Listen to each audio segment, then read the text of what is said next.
Who's laughing now? The Joker made a ton of money this weekend at the box office. Anyone who's been keeping tabs on this movie should be surprised by this. There's been a lot of interest in the Joker, a lot of people saying they were going to go the Joker, and despite the controversy which was, in my opinion, mostly manufactured by the media, despite the controversy, the film actually did very, very well, and the controversy actually helped it do better at the box office. So we're going to talk about that in this episode of Clownfish TV. This is Neon. Please subscribe for more pop culture news, views, and rants. We passed 65,000 subs, I think, this week. We're hoping for 100,000 soon.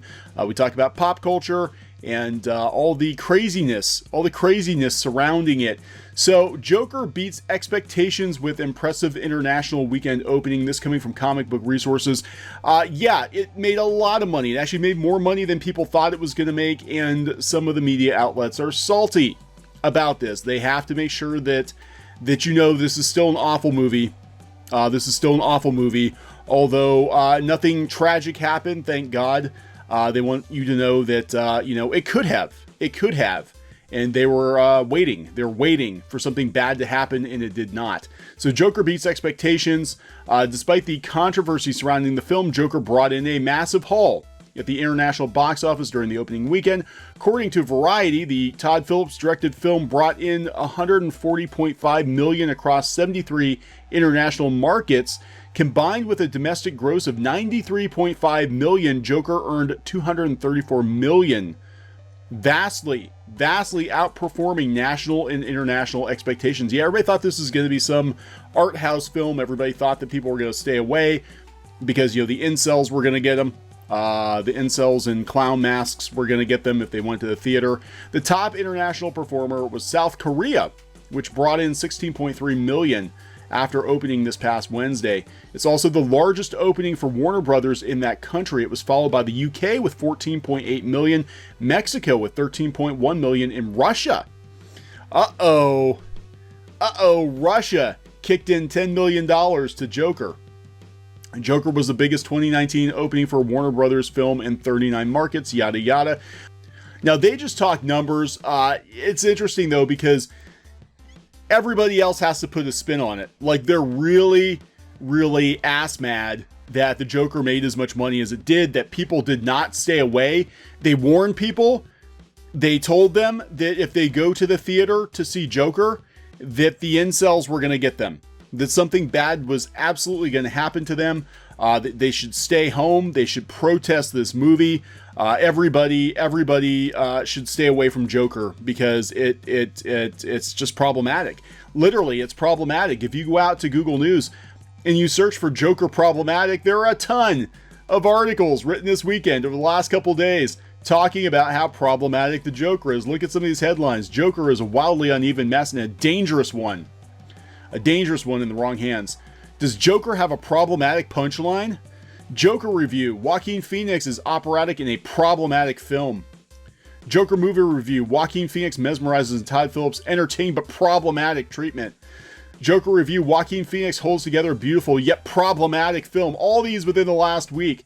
Joker draws a direct connection between mental illness and violence. Will Birds of Prey introduce Poison Ivy as Harley Quinn love interest? Probably. Villainism, the problematic beauty of Joker. You know, they... even CNN, Joker shatters box office records despite its controversial depiction of violence. Again, they talk about the number. People were projecting it to hit around 75 to 80 million. It did $93 million.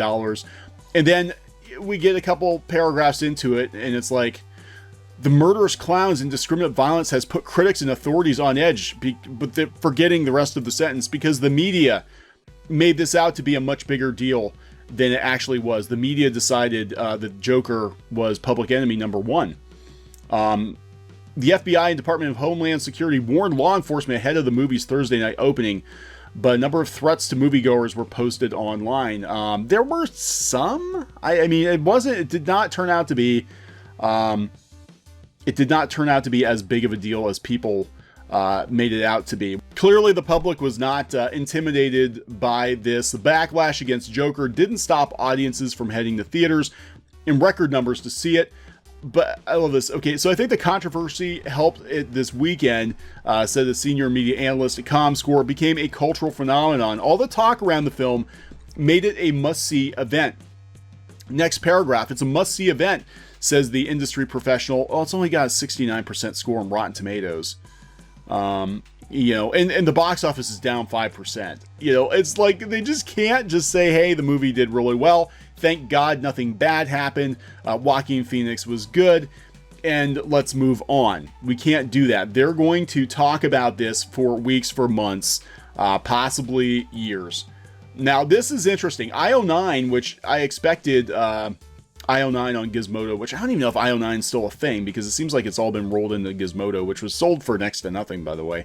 But you know, I thought they would do some big, long think piece on it and talk about how problematic it was that America would go see Joker, you know, in 2019, current year. And they didn't, actually. They were very, you know, kind of factual. Joker has menaced its way into an October box office record. Now, just talked about the numbers, and then, you know, one little paragraph. Is there any important information we can glean from this? Does it mean that controversy sells, or that the controversy was overblown, or that America is racing toward moral depravity? Honestly, I don't think so. I think it mostly means that big superheroes and their villains sell. If there's one thing we already know about film in 2019, that's it. Joker's out now. Julie Muncie, very factual, very, you know, it's out. It did well. Nobody got hurt. You know, Salon. Joker is a wildly uneven mess and dangerous. And it goes on and on and on. And this is a terrible movie. Joaquin Phoenix's Joker is a bleak watch for all the wrong reasons. And trying to be edgy and provocative, this reimagined Joker is at best tedious and at worst problematic and harmful, writes Huffington Post's UK's Daniel Welsh. And I think he gets paid by the word because, oh my God. And they're upset because they're using a Gary Glitter song in the movie too. Now, this is kind of an interesting take here. Is Joaquin Phoenix actually playing the real Joker in Joker? And they talk about how Arthur Fleck is not anywhere near a criminal mastermind, that he might actually be. Now, keep in mind, this is Elseworlds. This is like an Elseworlds story, but he might actually be a character that inspires the actual Joker because he doesn't have it in him. He basically says he doesn't have it in him. So that was kind of an interesting take. But this one from the Daily Mail. It's way too terrifying. Joker viewers around the world walk out of movie theaters and urge cinemas to ban the ultra-violent film, saying it glamorizes gun crime and deals with mental health issues in a triggering way. Some moviegoers bashed Joker and they said they walked out. A fan claimed Joker was too terrifying considering what's going on in the world. You know, there was another dark clown movie that just came out a couple of weeks ago, and I don't remember there being as much controversy about that movie. And in that movie, that clown actually ate children. They actually showed him eating children on screen, and nobody felt the need to walk out. Others are raving about it. It's raking in cash. There have been no serious incidents. You know, people are just, God, they're so upset. They're just, this is horrible. This movie is just, it's terrible. I walked out. Ban this movie. It's a psychological approach on the mind. I was rooting for him until shit got real. I would have walked out of the Joker after an hour if the missus would have let me. Don't do it. White dude next to me walked out of Joker in the first few minutes of the movie, and it had me a little shook, not gonna lie. I never walked out of a movie, but with Joker, I came very close. The closest I ever got to walking out of a movie, and it is somewhat related, is actually Batman and Robin. I went to go see Batman and Robin in the theater. Stupid me, I went to go see it in the theater, and the part where I'm trying to remember, because it's been years since I've actually put myself through watching that movie, but there were some cartoon sound effects involving Bane. I think he like pulled the rug out from underneath someone or something, but they had these goofy like Warner Brothers sound effects. And I'm like, yeah, that's it. I'm done. And I literally like got out of my seat, and I had my friend with me. Actually, it was my cousin. My cousin was with me, and he's like, are you leaving? I'm like, I don't know. I don't know. But then I actually sat back down because I'm like, okay, this is a train wreck. I just have to watch the rest of this movie because it is a complete train wreck. But maybe this guy just had to go pee. Maybe he had to go tinkle. Maybe the Joker scared the piss out of him. I don't know. But people aren't. They're not banning the movie. In fact, they're going to go see it in record-setting numbers. And the media is going to, well, they're going to do just like what they did in Alita, right? With Alita, they're going to whip up a frenzy about it, talk about how the fans are problematic, etc., etc. It'll die down for a few months, and then when it comes out on Blu-ray, the whole thing will start up again. When there's talk of a sequel, the whole thing will start up again. You know, and that's what's going to happen. I guarantee it. And this movie is on the list. It has made the list of problematic movies, and we're gonna see think pieces and hit pieces on this for months and months and months to come. And all it's going to do is make people more and more interested in seeing it, and making a sequel more likely, and making the home video sales explode. And yeah, that's what's going to happen, because that's what always happens. Every time the media attacks or demonizes a movie, it has the opposite effect. It has the opposite effect, because I think people are tired of listening to the media. You know, they're tired of being told what to do. This is like intrinsic in American DNA in particular.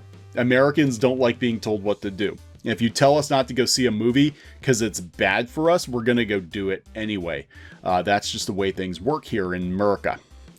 So I'm going to wrap this one up. Please subscribe for more pop culture news, views, and rants here on Clownfish TV. This has been Neon. We'll talk later. Hey guys, thanks for watching Clownfish TV. Please consider supporting the channel. Go to clownfishsupport.com. That's clownfishsupport.com. And if you want to join our community, go to clownfishtalk.com. That's clownfishtalk.com. Please subscribe, ring the bell for notifications. We will talk to you next time.